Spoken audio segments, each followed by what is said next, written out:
Good evening, everybody. Welcome to First Church of Religious Science here in New York City. I want to welcome all of you here on the Zoom and any of you here in New York who are present. I want to welcome those of you who have been watching this past week on our YouTube channel and Instagram. We now have a 24-hour Louise group on YouTube Live, so that's causing us to get a lot of people to reach out to us. So it's exciting times for us. So no matter where you're watching us this week, we want to express our appreciation for you being here. If you have questions and you want to get more involved in the center, please send us your contact information. We do send out an e-letter filled with different spiritual gems every week, and we do our best to invite everyone. We send out a couple text messages and the email, so we will remind you of our broadcast. Thursday evening is our Louise Hay self-healing group. Louise Hay, as many of you know, she had her start here with our particular group in New York City. She was a practitioner under Raymond Charles Barker, and she wrote the book You Can Heal Your Life, which I have a copy of. I've been working with this book since it was first published, facilitating groups in every type of venue. I think this is probably the longest running Louise Hay self-esteem group in the country, because I've been personally doing it anyway for many years, decades. Tonight's subject is a subject that we visit probably every couple of months. It's dealing with gratitude and why that's so important. Gratitude was taught to me years ago. There was a sentence, it was, gratitude is causative. Meaning, if you can come from that place of connection and start to see good, which is what we do here. In our teaching, we learn to see the good even when there's not a lot of good to see. In other words, life might be throwing you a curve. You may be going through some tough times, but we do practice here. We are practitioners. We're here to look past the apparent issue to seeing that there's an underlying good. There's spiritually, everything is spirit in action, God in action. So we want to awaken, lift ourselves up, lift our sights to this higher place of understanding. So this lesson is to remind us about that and show us how. And we do speak of gratitude often enough here. So just a little bit more tonight. We can't get enough really of this subject. I've got a few quotes here from New Thought authors who spoke about gratitude. There was a man before my time, your time, Wallace Wattles, who wrote the book, The Science of Getting Rich. And he said, the grateful mind is constantly fixed upon the best. And therefore it tends to become the best. So that's a great line. The grateful mind is constantly fixed upon the best of everything, right? Therefore it tends to become the best. It takes the form or character of the best, and it will receive the best. So we'll challenge ourselves to have a grateful mind, and we will step into that type of reality then if our focus there remains there.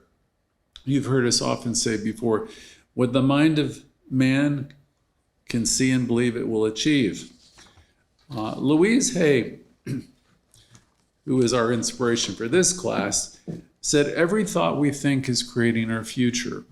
So if we're complaining all the time, we're creating more things to complain about. But if we're expressing gratitude, Louise said, and looking for the good in life, we'll find more of that showing up. Recently, we had a lady on the call who spoke about there must be a pony in here somewhere behind the door.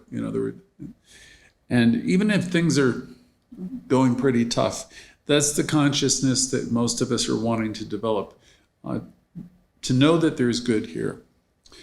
Another New Thought author, Charles Fillmore. Charles and his wife were the founders of the Unity Church, which is quite similar to what we teach. Mr. Fillmore said, "Gratitude and thanksgiving should be so much a part of our lives that we need not wait for some special occasion to express gratitude." Napoleon Hill, I believe, was the person who first said gratitude is causative. I may have that wrong. But no matter who said it, it's correct. Gratitude is causative. You've heard people talk about counting their blessings. And to the extent we're able to see our life as a blessing, to the extent we're able to see ourselves as one with the one, and whatever the Spirit or the Father has, we have as well. To the extent we're able to realize that, then we're going to create avenues in mind for more good to be ours. David Walker was one of my teachers. He was a past president of religious science. And he said, when you're plugged into Source and when you realize who you are, you're elevating your whole consciousness, and you realize you're supplied and supported. And that consciousness which is in you demonstrates. It draws to you by the law of attraction.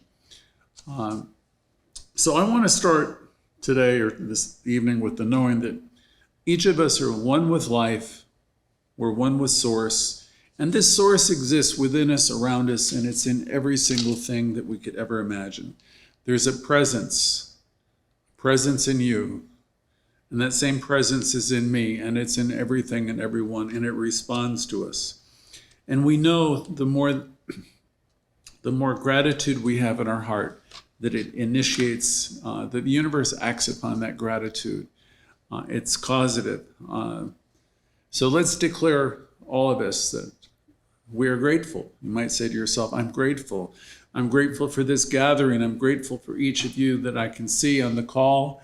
I'm grateful for all of you who I know are listening this week, for those that will listen this evening, for those that will be on the YouTube TV, for all the comments that are coming in. And I'm grateful for everyone. I'm grateful for our technicians that are coming together each week to get it all together for us. Everybody is doing a lot of important work in the building here. They're doing some very important work by recently creating this new channel that's bringing our message forward 24 hours a day. First Church here, Religious Science in New York First Center, is what we call a divine idea in the mind of the universe. And so each of us are here to receive its message and to support its work. And we know that its message is reaching people now all over the world. We began to understand that as much as we like seeing people here in person in New York, that a good number of people now prefer to listen to the messages from home. Some of you are watching from work. Some of you are watching while you're walking in the park, or you're nurturing yourself in all kinds of places. I know some of you are listening on your participating in your walks, your power walks, and while you're exercising. So things have definitely changed, and this is very exciting. Spiritual gatherings are no longer about filling physical spaces. And once we became clear about that, and I think we became clear about that probably before COVID, we knew that we really needed to approach the idea of spiritual gatherings differently. And once we did, things started to happen. We began to grow and grow. So there's several hundred people watching us each month now, and it's growing by leaps and bounds. And that's great. The things that remain the same, though, is we're here to teach the teaching, right? We're here to teach the principles that Louise taught, that Raymond Charles Barker taught. but now to a different audience, a much, much larger group all over the country and now all over the world. What I've learned and what we're learning is buildings, the physical structures aren't so important after all. Getting a good and transformational lesson or message is important. Getting that to you is, we intend to do that and always strive to do better and better. And having an opportunity to connect with you in meaningful ways as a spiritual community, these are the things that are important to us. Ultimately, always it's about connecting and giving you reminders of what it takes. First of all, we remind you of how great you are and what you are, that you're an individualization of this God life, and that this secret that everybody's been looking for throughout the ages is the best kept secret, as I say. It's in you. You already have it. It's within you. And there's no place like home. It's right here. So it's a journey without a distance. And we keep reminding you to wake up to who you are and what you are, and to know that you have power, and teach you, give you instruction how to use it. So we're grateful that we're able to be here to do that, and to bring our messages to you. This lesson and all our lessons in one way or another are about love, loving yourself, or realizing that you are a part of this loving energy. You are one with this loving energy. You are one with the one. The energy of love and light is the truth, and it's all that there is. Each of you, again, are a part of it. Each of us are expressions of love, light, and expressions of this spiritual energy. From a scripture, I believe was Thessalonians, there is a very profound statement which says, which I think gives a pretty important piece of advice. It says, in all things give praise, and in all things give thanks. So here we are in the 2020s. So let's start using language of the 2020s. The movie screens and streaming services, Netflix and Hulu and Vudu and all of the others, are awash with larger-than-life characters possessing incredible powers. From the streets of New York, where Spider-Man swings between our skyscrapers, to the galaxies of Star Wars, where the Force binds everything together, we are fascinated by these extraordinary abilities. These heroes, and you now know some of them, right? I even know some of them. Iron Man, Wonder Woman, Black Panther, and countless others, there's a lot of them. They captivate us, not only because of their strength and their abilities, but because of the humanity that they represent amidst all this big spectacle. And it's all great fun. Usually the films are entertaining and they make you feel good. But what if I told you that you have a superpower? You have a superpower that's more profound than any of these described in the movies. And it's something you have access to. And it doesn't require a radioactive spider bite or a mythical hammer, but you have this power to transform your life and the world around you. And your power is gratitude. Gratitude is your ultimate superpower because it's not just an emotion, it's a fundamental shift in your perspective. Once you shift your perspective towards gratitude, you have enacted a superpower. When we experience gratitude, we connect to something greater than ourselves, whether we call it the universe, we call it God, we call it destiny, source. When we shift our perspective, and that's all it is. It's only a thought, and a thought can be changed. When you make that shift towards gratitude, you are using your superpower, and you will open yourself up to great good. And as you do, it's the realization that we're all but a small part of this infinite thing called life. A tapestry may be woven together by countless threads of experience, of love and loss and triumph. Gratitude allows us to recognize and celebrate our connection with Source and to everything and everyone else as well. Gratitude unites, always, always, always. That's the thing about it. It always unites. If you come from gratitude, you're not going to have any problems. Gratitude unites. It bridges gaps. It'll heal wounds, and it'll foster understanding. In a world that seems fragmented and divided, gratitude can go a long way towards healing everything. Gratitude is the force that reminds us of our shared humanity and our oneness. We teach it here week after week. There's one power, one love, one energy. There's not two, there's only one. What makes gratitude especially powerful is the way it transforms you and transforms everything. It doesn't just change how we view our own lives, but if we come from gratitude, really come from gratitude, it will impact how we view the world, and it will impact how we interact with others.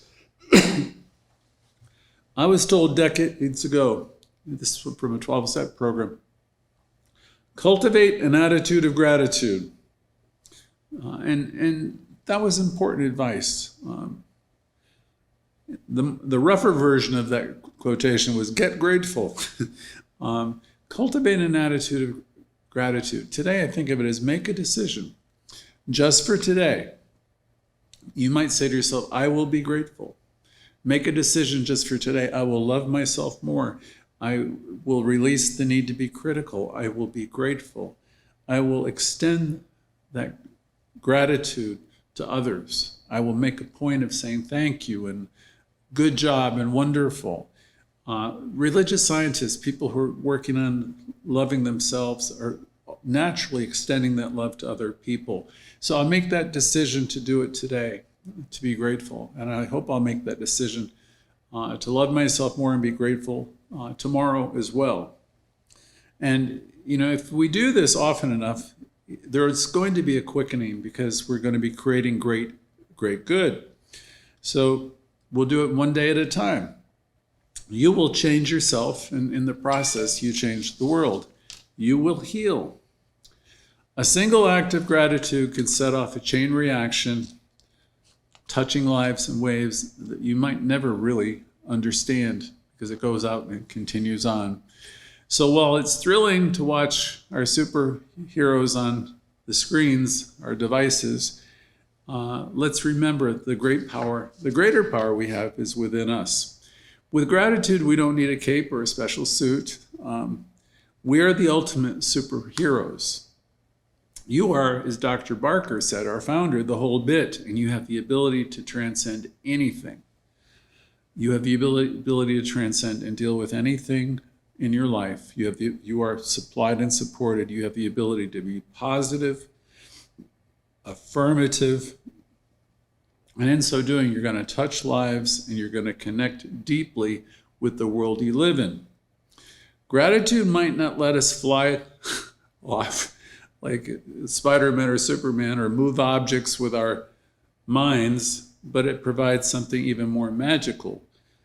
It gives us a true understanding of our place in the universe and the boundless connections that unite us all. So gratitude it's your power. It's a superpower. Loving yourself involves learning to appreciate yourself more and more. Never, never, never criticize yourself. You'll hear me say that most every week. Through these classes that every thought you think is creating your life. So catch yourself. Pay attention to that dialogue. What's that dialogue been like the past couple days? Ask yourself. If you were in a 12-step program, it would be called a 10th step. It's like doing a daily inventory. And when I've been wrong or when I've missed the boat, promptly admit it, and not to anyone really outside, but you just do some self-reflection. I think it was Socrates, I remember who it was, who said, know thyself. So it's important to pay attention to what it is that's spinning inside of you, what stories, what old ideas, because you can turn that all around. Loving yourself involves learning to pay attention to that, right? Because if you're just thinking and reacting and same old,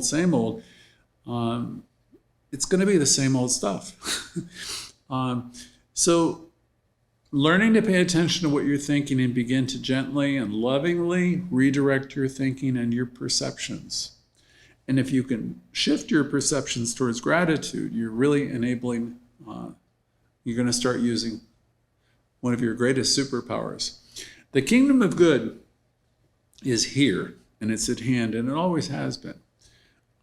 So what does it require? It requires, first of all, an awareness that it's here and it's operating in you and through you, and acknowledging that it's here. And as you begin to center yourself and realize that this power, this presence, this goodness is here operating in you and through you. And the idea that God doesn't make junk, so you move into Louise Hay's work, which I love, accept, and approve of myself. I love myself the way I am. And the kingdom is here. I don't like the word kingdom anymore. We'll say, well, the goodness of the universe is here, and it's within you, and it's responding to you, because that's what it does. Many of us, I've said in this lesson, past years, are blind to our blessings. We take an awful lot for granted. And we've forgotten the good that's here and present in our lives right now. So maybe this is the night where there's a little bit of a wake up, where you just spend a little bit of time acknowledging my health. You look at, your hands and your face, and you think about the health that you have. Some of the things that we take for granted, this might be a moment to reflect and realize, my goodness, I am so blessed. Maybe you don't have everything you had at one point in your life, because we're at different points in our life, but you celebrate the health that you do have, and maybe you're grateful for the things that you've learned and the things you've gone through. Maybe we've realized we've taken a lot of things for granted. We don't mean to. We've been attached to things in our life that have taken us away from things that were important to us. And we don't live in regret, but we come into this moment tonight and we realize that everything that's happened to us has happened for us. So we're grateful for our lessons. We're grateful for what we've learned. Many of us have been raised in families where we were taught, even though we didn't have a lot, we knew that we had more than many people had, and we were taught to be grateful. And some of us were also taught that God or the universe would provide. And then some of us were taught to share what we have. And if we did, the universe would open up the door, and even more would be provided. And so that's really what we teach here is, if you come from a place of fullness, knowing you're supplied and supported, and you come from a place where you want to give and you have gratitude, that really is causative. See, if I know I'm supplied and supported and I'm grateful, I'm going to be opening my heart, my mind, and the law of life up to more good. So cultivating an attitude of gratitude will bring tremendous good or blessings into your life. In so many classes and healing workshops, I've seen the power of gratitude change everything. I was teaching this material in a Louise Hay class some 30 years ago now, and I'm telling you, I saw people get better who were not supposed to get better, really. They got better physically, and with illnesses that at the time there weren't any cures for or any good medicine. But I saw people get better because they were grateful for the health that they had at the time. They were talking about their improvements. They were talking about the health that they had, rather than what was diminished or missing. They were talking about the healing transformations they had in terms of awareness. And what they were doing is healing their lives. They were taking their conversation to a much higher place than they might have been doing before. They really didn't have time for complaining about what was wrong or what was missing, what was wrong with their doctors. That's one of the great gifts of religious science is most of us who are really involved in the teaching, we don't have time for the complaints. We don't explain, we don't complain, because we're really trying to be about what they used to call our Father's business, or we're really trying to be lifting our conversations to a different place.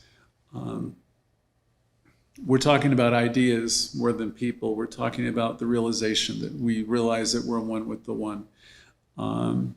We're not trying to change anybody. We're grateful for the awareness that we have, and we're grateful to understand that other people are doing the best that they can with what they know, what they have, what they understand. And so we understand that the work we do is about ourselves. We're learning to love ourselves more and more. And as we do, our hearts get filled with gratitude. And we don't have a need to attack or to be, when we find ourselves getting reactive or angry, we stop because we know that we're giving our power away. And once we realize we do that, we come right back to ourselves. Like Louise would say, deep in the center of our being, there's an infinite well of love, and we get recentered. And we know that all is well, and people are unfolding, and everyone's in the divine right place. And for those of you who are very new, you might say, but they're doing all this stuff. And I would say, yeah, that's true. But, people are where they are. And our greater concern right now is becoming that person we want to be, becoming that person we've come here to be, so we can express life more freely, happily, more joyfully. Louise Hay called it the positive approach. So we can approach life filled with gratitude, let that be our superpower, have the positive approach. You can do it another way. You can keep complaining and coming from a place where you're talking about what's missing and what's awful and what the struggle is and what's wrong. It's entirely up to you. But if you stay with a teaching like this long enough, you start to cultivate this attitude, then you're going to make a decision. And I have, and sometimes I have to do it again. I might say starting here and starting now, and you could say that tonight, I'm going to be a lifter. That was a phrase from one of my teachers. I'm going to be a lifter. I'm not going to complain anymore. I don't want my energy or want the energy of the universe supporting my complaints. I'm going to be a lifter. I'm going to praise. I'm going to praise everything. And I'm going to be coming from connection. I'm going to go back and center myself, realize I'm one with the one, and I'm going to come from that place of connection, and I'm going to engage my superpower, which is gratitude. And I promise you, if you do that, there will be a quickening for you, and everything will start to change if you keep coming from that place of gratitude, of knowing you're supplied and supported, and dropping the story of what's wrong and what's missing or what somebody has done to you. If you do that, you're opening up a great doorway, an avenue within your own consciousness to receiving good. So then that kingdom, of God that people talk about, it's there. From a 12-step perspective, I always used to ask people and challenge people to look at their conversations and look at your limiting beliefs, and specifically the conversations you're having with yourself all day long and how they're playing out in your life. I already spoke about inventories and the importance of inventories. And pain, that's Socrates again. This is nothing new about what we're teaching here. It's pay attention, know yourself, know what you're thinking about, because what you think about has a tendency to come about. Counting our blessings will make you sure that you see them. You keep seeing and talking about your health and your prosperity and the love that's in your life. That's the surest way. If you do that, you're going to have them. It's the surest way you will see them. So if you go in the other direction, you're doing ain't it awful and poor me, and you're talking about the problems in life and the world, or your boyfriends, or your girlfriends, the economy, I'm promising you, it'll draw you in another direction, and it won't feel good. So we don't want to be blind to our blessings. We want to be aware of our blessings. And as we really start to work the teaching more, you're going to understand that everything is a blessing. There's a line from, it was the Course in Miracles, I believe, which said, it takes great wisdom to understand that all events, circumstances, and happenings are helpful. And that's really a profound statement. And what it's getting at is if you can develop that kind of gratitude, you're going to see even the people that have come through your life for a short period of time, and even if there's been pain or it hasn't always been pleasant, it's always been helpful. So that's wisdom. You've been in relationships, you've been through things, and it's not always been comfortable, but it has always been useful. We're living in a spiritual system where everybody's evolving. I'm evolving, you're evolving, the whole world is evolving, it's evolving quickly. And, those of us who are really involved in the teaching come from a place of gratitude because we see that life is unfolding. And as Louise Hay would say, all is well. So we're living in a miraculous time where great things are happening. And I can say that because I see it that way. And if we don't see it that way, the challenge is to start seeing it that way. You can change your perspective with your superpower, and you can start coming from a place of gratitude. Chuck C. used to be one of my favorite authors once upon a time, and he always invited us to put on a new pair of glasses to start seeing the cup is full, to start seeing yourself as supplied and supported. And the more you do that, the more you will experience joy and happiness. Our society today, even the doctors are starting to see the health benefits from people coming from a place of gratitude. So let's begin to develop this attitude. The doctors can't entirely explain it, but they know it. There's some truth to it. I get calls here all through the week, and we get messages. There's a lot of people coping with depression, and we listen to people. I'm a pretty good listener.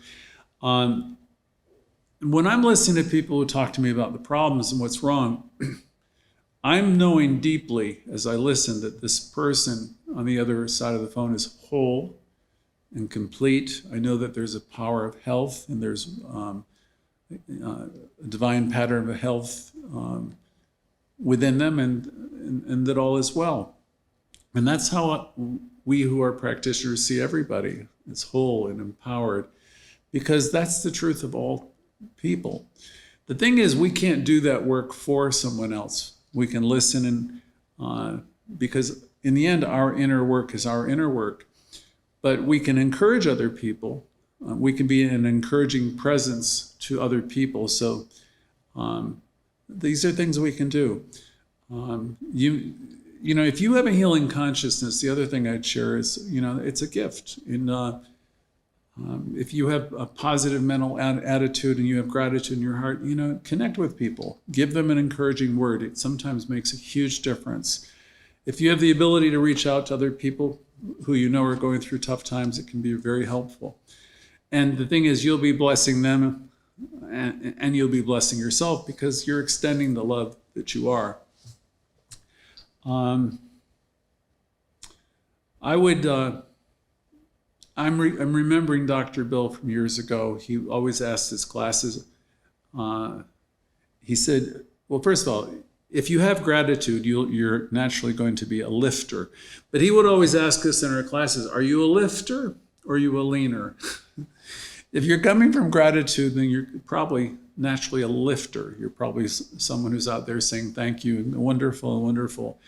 I was also told people who practice this teaching are what he used to call the cheerleaders of life.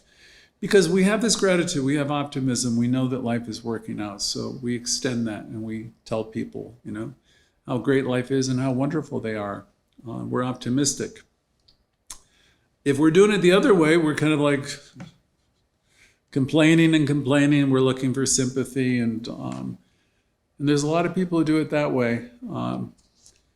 But if you can find your way to gratitude, you're going to be using one of your superpowers, and it is causative. Gratitude produces healthy mindedness, healthy emotions. A lot like gratitude, laughter. Gratitude brings you tremendous satisfaction in life, and the only person who can get you there is you. Louise said we're each 100% responsible for our life. And that's true. So the little bit of suggestion for today is let's be committed to adding gratitude. I remember, I've told you this story before, I was one of 5 therapists in a treatment center for people who were, they were there for a long time, 6 months. And I'm telling you, what a sorry group of people. And I was with them for like, I don't know, 3 afternoons a week. And I got this group of men to start working on a gratitude list. It took me a long time because they didn't have much gratitude about anything. But after it started to happen, it took quite a bit of time. That whole group of people changed.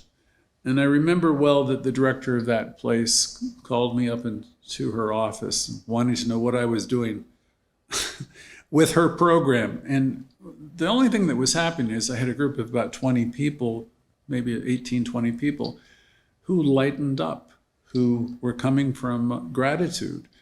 And it changed that whole place.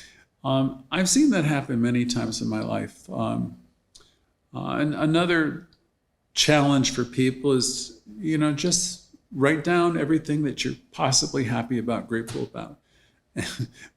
Make it like a journaling exercise. And then the promise you make to yourself is you're going to read that to yourself for the next 30 days.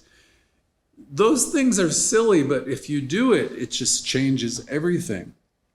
So if you start your day with a grateful heart, or you remind yourself that you're connected with Source and you're empowered, that you're one with the One, you become light and you realize I have power, and you can extend that power to anyone, and it's a great gift. You'll know with this superpower that you are abundantly supplied and supported. Many in the world don't know that. They don't have a clue. See, we take this teaching for granted. I sometimes do, like, doesn't everybody know this? But the fact of the matter is they don't. A few from every age, they say, really discover this teaching. And people think, well, what's wrong with this person because things don't bother you? Well, they don't, because if you're spiritually rooted, you know all is well. You don't take everything personally. You realize what people are saying or doing really isn't any of your concern. You know that you're here to live a wonderful life. You're here to express life and to have a good time, and to be a being of love and light, and to extend that light. And truthfully, if you think about the number of years and days we have, it's not like a long time. So for many of the songs of my past, haven't got time for that pain. Really don't, there's one of my old clients used to say, I don't have time for that mess. I don't want to be involved in that mess. And those are colorful ways of expressing it all. But the thing is, if you want to be about Spirit's business, you're really lifting your consciousness to a different place. And in that different place, you're able to help people in a whole different way. And you're able to live a life that's free of all the worry and much of the pain. So it is a superpower, and it's something I hope you all consider using. It requires centering yourself, getting focused, and taking that pause out that we say that refreshes, and centering yourself in the knowingness that all is well, that you're one with the One, and you have power at your disposal, like Ernest Holmes said. When he said, there's power for good in the universe greater than you, of which you're a part, and you can use that power. Louise, our dear Louise, said it's all very simple. What you put out comes back to you, and she would advise us all to love ourselves, and never criticize ourselves. So Jimmy's going to facilitate a question on gratitude for all of you. On the other side, I will be listening. Each of us are authors of our own experience. So let's reprogram our brain to be aware of all that's good, all that's positive, and let's be committed to starting now to cultivate this gratitude so it runs deeply in our life. So we are all lifters on this call, or we're learning to be. We're people who live the affirmative life. We teach the affirmative life. So that's it for this evening. We'll see you in just a couple minutes.